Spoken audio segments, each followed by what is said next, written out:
আল্লাহর কোরআনের সবচাইতে দামি আয়াত, the greatest verse in the Quran. Ubai ibn Kab রাদিয়াল্লাহু তাআলা আনহুকে বিষ্ণু সাল্লাল্লাহু আলাইহি ওয়াসাল্লাম জিজ্ঞেস করলেন, উবাই বলো তো কোরআনের কোন আয়াতটা সবচেয়ে সেরা?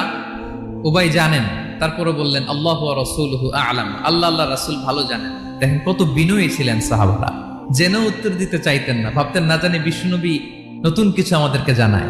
বিষ্ণুনবী আবার বললেন, তুমি কি জানো কোরআনের সবচেয়ে শ্রেষ্ঠ আয়াত কোনটা? এবার উবাই ভাবলেন এবার আমি উত্তরটা দিয়েই দেই। তিনি বললেন আয়াতুল কুরসি, আল্লাহু লা ইলাহা ইল্লা হুয়াল হাইয়ুল কাইয়ুম, এটা শ্রেষ্ঠ আয়াত। বিষ্ণুনবী খুশি হয়ে উবাই ইবনে কাবের বুকে একটা চাপড় মারলেন, এরকম আদরের চাপড় দিয়ে বললেন, লিয়াহনিকাল ইলমু ইয়া আবুল মুনজির, হে আবুল মুনজির, জ্ঞান এবং প্রজ্ঞা তোমার জন্য মোবারক হোক, তুমি ঠিক বলেছো। সুবহানাল্লাহ পড়ে। তাহলে এই প্রথম ইনফরমেশনটা আজকে জানলাম, কোরআনের সর্বশ্রেষ্ঠ আয়াতের নাম ৬,২৩৬টা আয়াতের মধ্যে থেকে সবচাইতে দামি আয়াত এটা।